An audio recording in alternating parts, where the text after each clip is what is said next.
श्री राधे।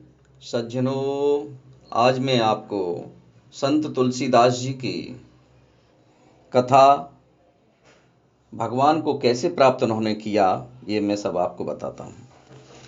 संत तुलसीदास जी को तो जीवन गाथा ही पुकार पुकार कर कह रही है कि काम विकार को छोड़ दो, और काम विकार को छोड़े बिना मनुष्य आध्यात्मिक उन्नति प्राप्त कर ही नहीं सकता। संत तुलसीदास जी के जीवन की उस घटना को तो प्राय सभी आप लोग जानते ही हैं, जिससे कि उनके मन में राम से प्रीति जगी थी। परंतु फिर भी यहाँ संक्षेप में उनका उल्लेख कर देना लाभकर होगा, ताकि जो लोग अपने उससे अपरिचित हैं वे उसे भी जान जाएं। यह घटना इस प्रकार है। संत तुलसीदास जी का अपनी पत्नी में बहुत ही अनुराग था। एक बार उनकी स्त्री, उनकी पत्नी अपने पिता के घर चली गई। तुलसीदास जी की पत्नी के बिना नहीं रह सके और वह आधी रात को ही पत्नी के मायके की ओर चल दिए। रास्ते में नदी पड़ी थी, बहुत बड़ी नदी, और वर्षा भी काफी हो रही थी, लेकिन वो वर्षा को भी उन्होंने नहीं देखा और नदी को भी पार करते चले गए, और उसे पार करने के लिए भी उनके पास कोई साधन नहीं था। फिर और वहाँ खतरा भी बहुत जटिल था।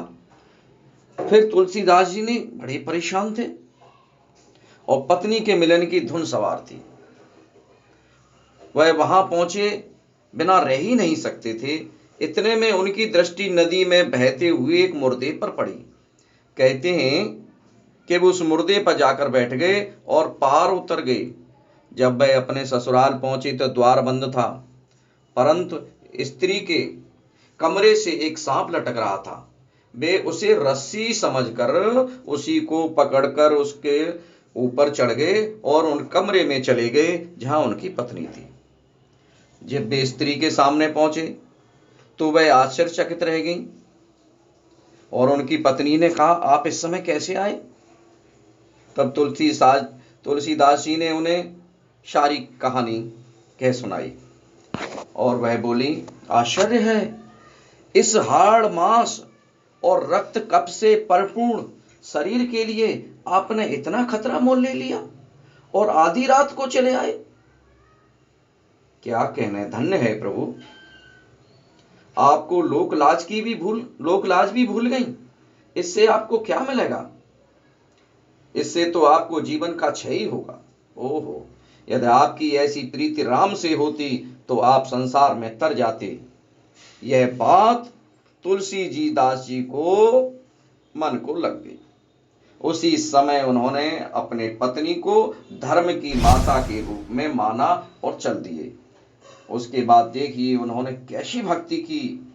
उस भक्ति में सारी रामायण लिख डाली। तभी हमने यह कहा, उनकी तो जीवन कहानी ही बोल रही है। यदि कोई आध्यात्मिक उन्नयन चाहता है तो उसे सप्तनिक जीवन में भी काम विकार का बहिष्कार करना होगा। फिर उनके द्वारा लिखित कविता में भी काम को छोड़ने के बारे में अनेकानेक पद हैं, जहां हम नमूने के तौर पर बहुत थोड़े ही पदों का उल्लेख करेंगे। जय जय श्री राम। साथियों, मित्रों, अगर आपको भक्ति प्राप्त करनी है तो तुलसीदास जी की तरह ही आपको भी ब्रह्मचार्य का पालन करना ही होगा, तभी आपको प्रभु प्राप्त होंगे।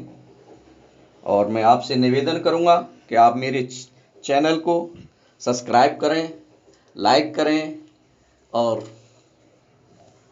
जय जय श्री